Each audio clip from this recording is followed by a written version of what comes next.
بلکہ ان کا نظارہ بہت عجیب اور حیران کن ہوتا ہے۔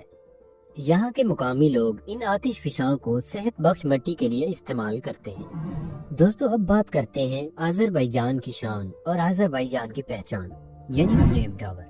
فلیم ٹاور کا ڈیزائن شعلوں کی شکل میں بنایا گیا ہے جو آذربائیجان کو سرزمین آگ کے طور پر ظاہر کرتا ہے۔ یہ ٹاور 2012 میں مکمل ہوئے اور آج باکو کی اسکائی لائن کا ایک اہم حصہ ہے۔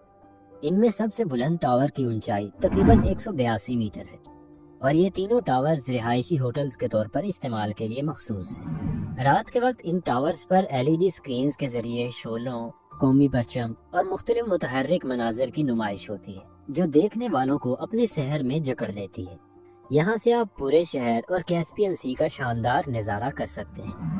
اب بات کرتے ہیں آذربائیجان کے سب سے بڑے شہر اور دارالحکومت کی۔ دوستو آذربائیجان کا کیپٹل سٹی باکو ہے۔ یہ شہر نہ صرف ملک کا سیاسی اور اقتصادی مرکز ہے بلکہ یہاں کی تاریخی اہمیت بھی بہت زیادہ ہے۔ باکو کا کل ایریا تقریباً 2140 مربع کلومیٹر ہے اور یہ آذربائیجان کا سب سے بڑا شہر ہے۔ یہ کیسپین سی کے کنارے پر واقع ہے جو اس شہر کو ایک قدرتی اور جغرافیائی اہمیت دیتا ہے۔ دوستو اگر باکو کی آبادی کی بات کی جائے تو اس کی آبادی تقریباً 23 لاکھ ہے۔ باکو کی آبادی مختلف قومیتوں اور ثقافتوں پر مشتمل ہے لیکن اکثریت آذری لوگوں کی ہے۔ یہ شہر اپنی تیزی سے بڑھتی ہوئی ترقی، تاریخی ورثے اور جدید ترین طرز زندگی کے امتزاج کی وجہ سے دنیا بھر کے سیاحوں کے لیے بھی پرکشش ہے۔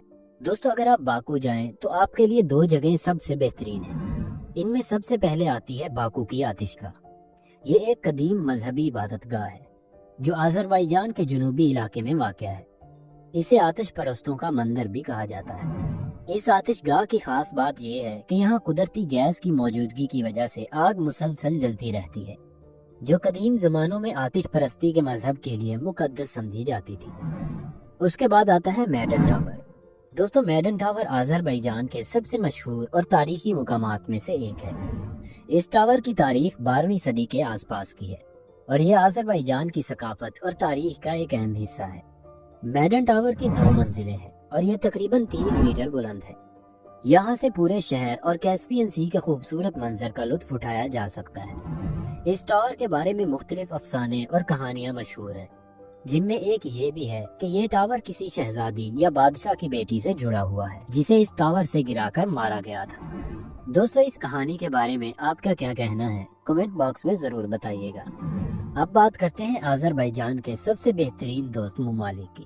ان میں سب سے پہلے آتا ہے ترکی۔ دوستو آذربائیجان اور ترکی کے درمیان بہت گہرا دوستانہ رشتہ ہے جو مشترکہ ثقافت، زبان اور مذہب پر مبنی ہے۔ اس کے بعد آتا ہے پاکستان۔ جی ہاں دوستو آذربائیجان اور پاکستان کے درمیان دوستانہ تعلقات ہیں۔ خاص طور پر پاکستان نے ہمیشہ آذربائیجان کی آرمینیا کے ساتھ تنازع میں حمایت کی ہے۔ دوستو یہ تنازعہ ناغورنو کاراباخ کا تنازعہ ہے جو 1988 سے جاری ہے۔ اس کے بارے میں جاننے کے لیے ہمیں تاریخ میں ذرا پیچھے جانا پڑے گا۔ دوستو نگورنو کاراباخ جنوبی قفقاز کا ایک متنازع علاقہ ہے جو جغرافیائی طور پر آذربائیجان کا حصہ ہے لیکن یہاں کی اکثریتی آبادی آرمینیائی نسل پر مشتمل ہے۔ یہ خطہ کئی دہائیوں سے آرمینیا اور آذربائیجان کے درمیان تنازع کا مرکز رہا ہے۔ سوویت یونین کے دور میں اسے آذربائیجان کا حصہ قرار دیا گیا مگر آرمینیائی باشندے آرمینیا کے ساتھ الحاق کا مطالبہ کرتے رہے۔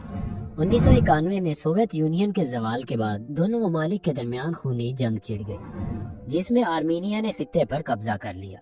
2020 میں دوبارہ جنگ کے دوران آذربائیجان نے جدید ہتھیاروں کی مدد سے اپنے بیشتر علاقے واپس حاصل کر لیے۔ آج عالمی طور پر نگورنو کاراباخ آذربائیجان کا حصہ تسلیم کیا جاتا ہے لیکن اس کی حیثیت اب بھی ایک حساس مسئلہ ہے۔ دوستو پاکستان آذربائیجان کا اس مسئلے پر پورا ساتھ دیتا ہے اور پاکستان دنیا کا وہ واحد ملک ہے جس نے اس تنازع کی وجہ سے آرمینیا کو ابھی تک ملک ہی تسلیم نہیں کیا۔ اس کے بعد آتا ہے ایران۔ دوستو ایران اور آذربائیجان کے تعلقات نسبتاً دوستانہ ہیں، خاص طور پر اقتصادی اور توانائی کے شعبوں میں دونوں ممالک کا تعاون مضبوط ہے۔ اب بات کرتے ہیں آذربائیجان کے دشمن ممالک کی۔ ان میں سب سے پہلے آتا ہے آرمینیا۔ دوستو آذربائیجان اور آرمینیا کے درمیان سب سے بڑی دشمنی ناگورنو کاراباخ کے علاقے پر قابض ہونے کے حوالے سے ہے جس کا ذکر ہم پیچھے کر چکے ہیں۔ اس کے بعد آتا ہے رشیا۔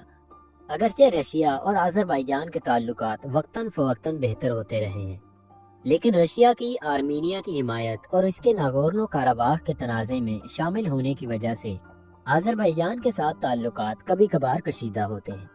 اس کے بعد آتا ہے یونائٹڈ اسٹیٹ آف امریکہ۔ دوستو، آذربائیجان اور امریکہ کے تعلقات میں اکثر سیاسی اختلافات آتے ہیں، خاص طور پر آذربائیجان نے ایران کے ساتھ تعلقات میں امریکہ کے اعتراضات کو رد کیا ہے۔ اب بات کرتے ہیں آذربائیجان کی جی ڈی پی کی۔ دوستو، آذربائیجان کی ٹوٹل جی ڈی پی تقریباً 94.2 بلین امریکی ڈالرز کے قریب ہے۔ اگر آذربائیجان میں شہریوں کی اوسط سالانہ تنخواہ کی بات کی جائے تو یہ تقریباً 9,500 امریکی ڈالر سالانہ ہے۔ یہ رقم عالمی سطح پر درمیانے درجے کی آمدنی کے زمرے میں آتی ہے۔ دوستو، آذربائیجان کی کرنسی کا نام آذربائیجانی منات ہے۔ ایک منات 90 پاکستانی روپے اور تقریباً 43 انڈین روپے کے برابر ہے۔ یہ قیمت عالمی مارکیٹ کے حساب سے اوپر نیچے ہوتی رہتی ہے۔ دوستو، اگر آپ آذربائیجان کا وزٹ کرنا چاہتے ہیں تو ایجنٹ سے اپنی جان چھڑا لیجیے، کیونکہ آذربائیجان نے پاکستانی اور انڈین وزٹرز کے لیے ای ویزا کی سہولت بھی متعارف کرائی ہے۔ اس سب کے متعلق تمام معلومات آپ کو اسی ویڈیو کی ڈسکرپشن میں مل جائیں گی۔ دوستو، اگر ہم آذربائیجان جانے کے لیے ہونے والے کل خرچے کی بات کریں تو یہ تقریباً 1.5 سے 2 لاکھ پاکستانی روپے کے درمیان ہے۔ دوستو، اب بات کرتے ہیں آذربائیجان کی ملٹری پاور کی۔ آذربائیجان کی مسلح افواج میں تقریباً 1 لاکھ ایکٹیو سولجرز موجود ہیں۔ اگر ہم آذربائیجان کے دفاعی بجٹ کی بات کریں تو 2024 میں آذربائیجان کا دفاعی بجٹ تقریباً 3 بلین امریکی ڈالرز کا تھا۔ دوستو، یہ تھا ہمارا آذربائیجان کا بہت ہی دلچسپ اور شاندار سفر۔ ہمیں امید ہے کہ آپ کو آج کی یہ ویڈیو بہت پسند آئی ہوگی۔ اگر آپ کو ہماری یہ ویڈیو پسند آئی ہو تو ویڈیو کو لائک کریں اور شیئر کریں، اور چینل کو سبسکرائب کرنا نہ بھولیں۔ اپنا بہت سا خیال رکھیں، ملتے ہیں اگلی ویڈیو میں، تب تک کے لیے اللہ حافظ۔